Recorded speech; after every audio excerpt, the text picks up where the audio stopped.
الله الرحمن الرحیم. زما پاکستانیانو ورونو په دې سوشل میډیا باندې یو دغه پوسټ راځي چې یاره زمونږ چې کوم سینیټران دي هغو ته د موټروی او د هایوی ټیکس ورته معاف شو، او دویم یو بل دغه چلیږي چې یاره زمونږ کوم جرنیلان او بریګیډیران چې کوم ریټایر کیږي نو هغو ته به چې کوم بلوډ پروف ګاډی میلاویږي په هغې باندې به ټیکس هغو ته به معافي. موږ حیران دا یو په دې خبره باندې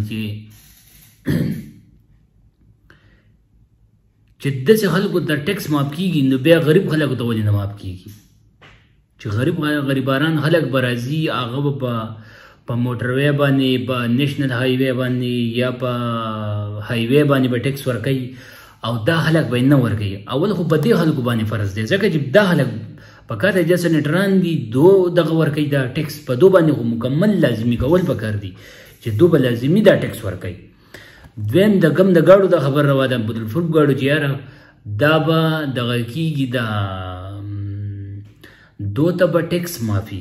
دو چې ځانه څنګه ګاډي بلوډ ګاډي راغواړي په دې باندې به دو ټیکس نه ورکوي. نو به دا خو زه ملک نه دی، دا خو بیا د یو خلکو دپاره د عمران خان صحیح خبره کوي چې غریبانو دپاره یو قانون او د مالدارانو دغه د جاګیردارو دپاره بل قانون. اوس پکې دا راغلی چې سرکاري خلکو دپاره بیل قانون او بیا خاص کر سینیټرانو دپاره بیل قانون. به دا ملک دی دا به داسې نه چلېږي چې په پاکستان کې هر یوې ادارې والی ټول به ټیکس ورکوي او بیا خاص کر چې کوم چې سرکاري ودو باندې پاتې شي هغو باندې خو لازمي پکار وي ځکه چې هغو ته مکمل هر څه پرووایډ او هغې باوجود هم هغه ټیکس نه ورکوي. نو اخر څوک ورکوي به یې څوک به. نو دا د دې ملک سره یو ظلم او زیاتی روان دی.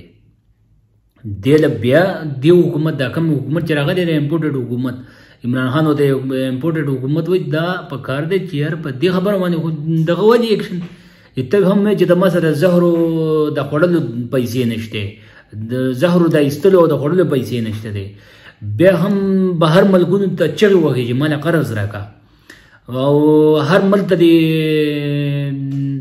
ځي او سوالونه کوي او بل دلته ستا چې کوم دي سینیټرانو ته او دغه ته بیلونه پاس کوي چې یاره وایي دو ته به د دغه ټیکس معافي د موټروی او د هایوی ټیکس به معافي او کم زمون چې نور کم جرنیلان او دغه ریټایر کیږي هغو ته به د کم ګاډي امپورټډ کیږي د بلوډ پروف ګاډي دو ته به ټیکس معافي.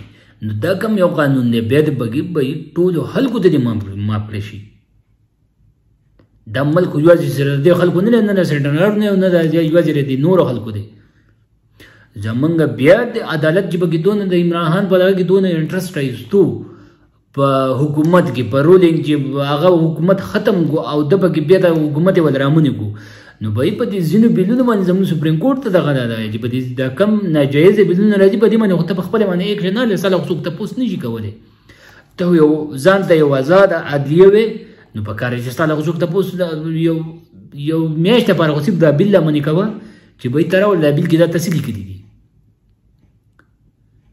نو باید د کم نور که هر څه کېږي د ټیکس په معاملات کې دا ملک په د ټیکس د غریبو خلکو او زمونږ په دې خاص کر زیات د غریبو خلکو په دغه باندې روان دی په ټیکس باندې روان دی.